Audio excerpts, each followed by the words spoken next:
Hi guys, welcome back. Just very quickly, I managed to finish the bowl.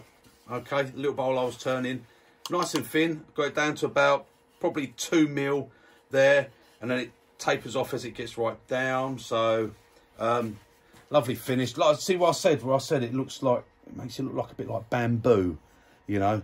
That's this dig bow. It's a funny wood, really. It's the grain, and it comes out a greeny, has a greeny tinge to it. I quite like it actually. For quite a long while, I've done quite a few handles because I had a lot of dig bow, and this is one of the handles. This is an old one. This is about 6-7 years old now. This one, and that's made out of dig bow. Okay, made nice tool, but it's a bit lighter than beech, so I wasn't as over keen on it. Right. Today, quick video. I've been asked about my tools again. It amazes me because, as I said, I put videos up just to answer a few questions and that, and people seem to be interested in my tools, what I do, and how I use them. People, it baffles. I've never expected people to be that interested in it, really. So yeah, I thought, right, I'll answer it. Someone did ask me about my roughing gouges because I said the other day about when you come in with your roughing gouge and you, like they said, old fashioned and all that. Basically, guys, it is. I mean, come on, that's what was first done 50-60 years ago. The guys back then, they couldn't sharpen what, they didn't have sharpening gear like this. They couldn't put these grinds on tools, so things were done basic, and they kept them square over. I mean, this is fairly square, but I never used my roughing gouge for that. We've got other tools available now. They didn't have them then. Okay, now I put this is 30 degree. I put a 30-degree angle on mine. There, that's 30. That's just over. That's 35 on this one I've got. Okay, and what I'm going to do, I'm going to show you that one's square top. My normal roughing gouges are like this. I drop the wings down. Okay, so I'll do 30-degree angle, and I drop the wings down on it, right? And I'll show you exactly why I do that, and I'll demonstrate. Might not be on this one because I want this to just be quick. I'll demonstrate how I sharpen it, okay, and what I use to sharpen it. Now I'm just going to use this, and I'll do 2 cuts. I'll do 2 pieces of wood. Okay, it's just a bit of beech, 14 inches long. Right, we'll start it up. Okay, just going to take you out manually. You're coming round, are you? Yeah, I think it's better. Get up close. So the traditional way, right, we put the gouge on our hip, we put our hand on the top, we're on the tool rest, we rub the bevel, and we raise the handle until we start cutting, and then we can move along. Okay? Now it's a long piece, so I've got to take a step.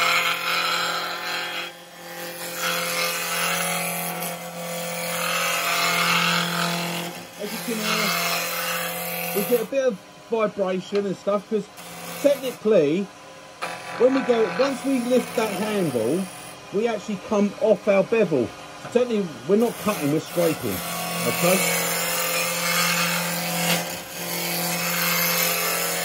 but we're moving wood fast, and yes, we can move it fast. Look, we can come in here. Let me just test. Right, we're round. Okay, I'll take one final pass. There we go. Right, I'll stop that. Now first, I want you to see all the shavings. And it's nice, we've got all these shavings coming off, but look at them. They're all squares. Okay? They're all little squares, like that. Right, the finish. Well, not a bad finish, is it? Be happy with that? Be happy with that finish? You know, got a bit of torn grain there and a bit of torn grain down here, but nothing you couldn't sand out. Right, so, but that, sorry, you can stay there. Right, let me grab another piece of wood. Let me put this one on. It's exactly the same, 14-inch length piece of beech. Now, the one thing with that, biggest disadvantage with it is it's going to blunt your tool quick, okay, because you're coming in and you're on this edge. Other thing, there's more chance you could get a catch. If the wood's got a fracture in it, there's more chance that will break. Okay, it will take that big chunk off, and it's just not pleasant. It's not a pleasant way to do it, and it's, as I said, it's old-fashioned. Right, as I said, I put a grind like that. Now, for me, I come in, my chisel is right round here, so I'm coming onto the wood. I'm probably, well, I don't know what angle would you say. Probably got about 30-degree angle to 45 degrees. Right, now, normally they would always say start from the centre and work out. But because I've got this angle, I can come on, grab my bevel back and pick up my cut here. And when I come on, this part is still on the wood when I come off to pick up the cut. Okay, so now I'm going to put my hand in just to show some shavings first.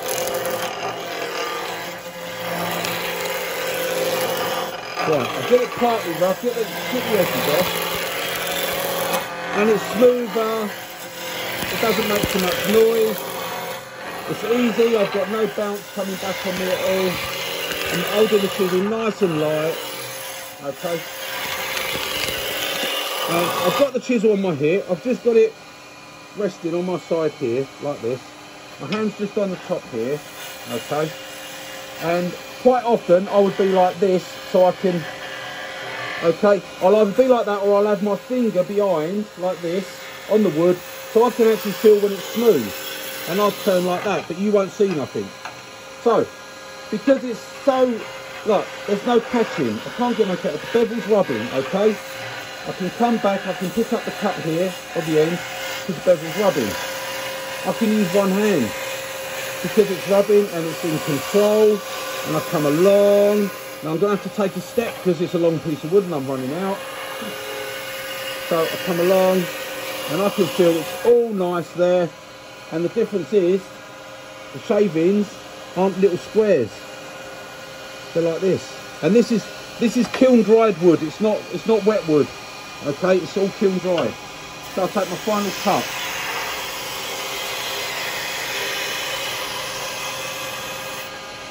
Right, now, you can see the shavings, guys, look. I get nice straight and they're not crushed. Now you know if you've scraped, because if you scrape, that will be either tiny little squares or it'll be concertinas, okay? I'll take this off. Right, now, look at the finish. Now we've got no torn grain at all.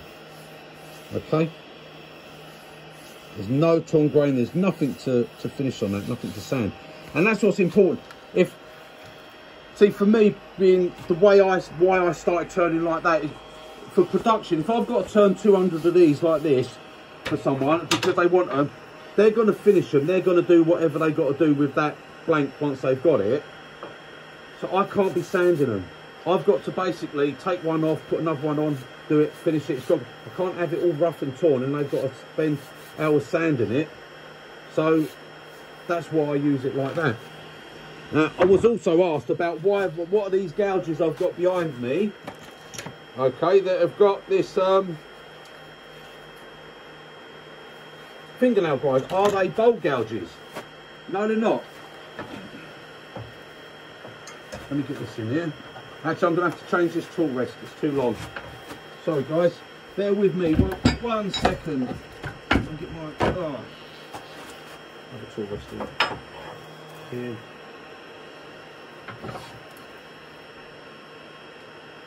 I'm going to put this piece of wood. This is a piece of pine, this. Okay, it's not beech, this is pine. You can see by the big grain and everything, and the way it's warped and bent. That's pine. You know pine, don't you? Hard to get a finish on and all that. Right, so I think, in all honesty, he was talking about these gouges. Okay, I've said about them before. Okay, now this is a 1-inch spindle roughing gouge. So it is just, oh, here we go. Find one of these. Okay, spindle roughing gouge. I've put that grind on, a fingernail grind, which basically gives it exactly the same grind as that big bowl gouge. Okay, so I've got exactly the same fingernail grind on it. So why would I want that? No, it's not so I can do bowls with it, okay? It's not what I use it for, but it's fantastic on spindles, and I'll give you a quick show why I love it. It's a fantastic chisel. If you can pick yourself up a 1-inch gouge, guys, and put yourself a fingernail point this. Right, so, can I rough down with it? Yes, I can still rough down. Just come in here. I've got to stop here because I cut myself on that chisel. I'm so sharp. That wasn't this one, that was that one. I've got to stop in time. Right, hang on. I'm not going to be stopping. I'm going to go off it. So I'm going to go there and I'll start from here and down. Right. So, yes, I can rough. Okay.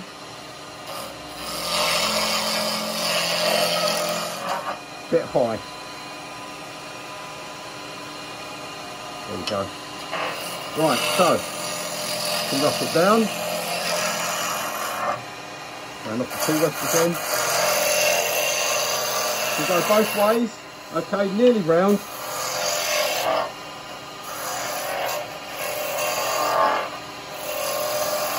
I know I'm rushing, guys. It's because I want these videos to be short. Hour and 20 minutes that last one. I don't think anyone wants to sit and listen to me for an hour and 20 minutes. Right, that's roughed down. Oh, I'm going to wet my finger. I've got to listen to you all day. Right, now, this is roughed on pine. Come and have a look. Come over here. Don't sit, get off the couch. Come on, come and have a look. Right, look at that finish. Now, you've just seen I've fairly rushed that to get that. Okay?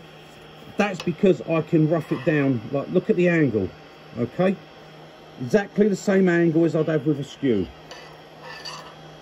Go along. Right, but the beauty of this one, right, now we're on, I'm actually slightly below centre. Let me get us dead on centre, that would normally be for most of our turning.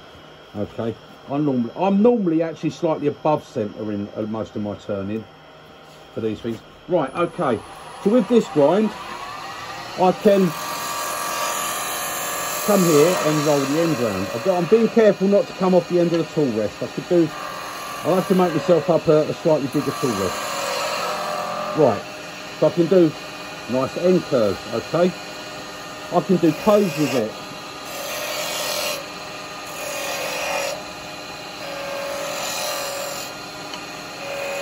Slightly wider coves, yes, but if I wanted to do small coves, I'll use a smaller chisel, okay? So let's do another one. We can do another curve.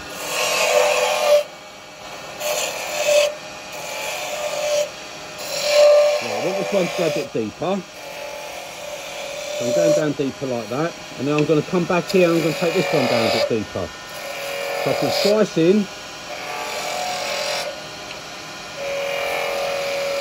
right, but with this roughing gouge I can also roll a bead, or basically turn a little ball. Okay, so I can do that with it. But the best thing with this one is what I can do is I drop my tool rest down, so I now, and you've got to see Lisa come level with it. My tool, hang on, let me just for a second, because it's going to get in my way. I've moved my tool rest along. I'm just going to take this bit off. There, right, and you saw that finish, so I'm going to just come in and rough it up a little bit. Okay, now tool rest goes down, so it is underneath. Okay, now I want you to see that is actually underneath the piece. Okay, and if you go from on top, you can see it actually sits under. No, on top here, come this side. Right, okay, so the tool rest is actually sitting just underneath the piece. Right, that enables me, I've got to get my handle right now. Yeah, it should be right there. That enables me, with this chisel,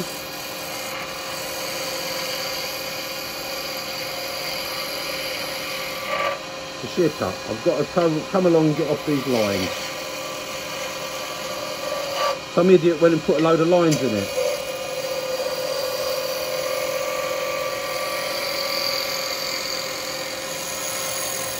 Right, so now I think I've got a couple of lines there. I'm going to take another little pass.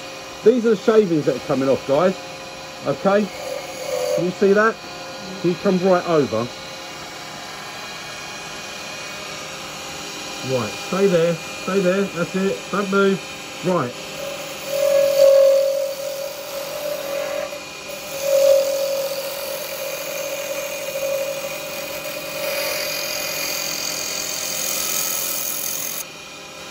There we go. Right, now look at that piece.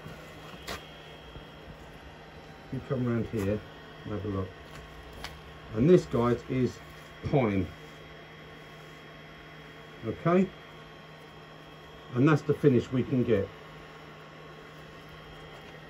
Right, give it back to Lisa. So, that's why I like that. But because I can shear cut with it. But to shear cut, the tool rest must go under the piece, okay? The tool rest is not there to support the tool on. You don't need it. It is just there so you can hold the tool against it. If you don't have the tool rest, you can't do it, because what will happen is it skips back, okay? So you've got it, you've got the bevel in contact, the bevel's riding, and then we come along and we just come this way. It's at that perfect angle where it will be cutting on centre, and it comes along and it gives you this super clean finish that you would not want to spoil with a piece of sandpaper. Okay, you'll get that finish. Okay, and this is, as I said, pine. And you all know what that's like to finish. So I hope that's answered a couple of questions. That was for James and Philip that sent me messages on that.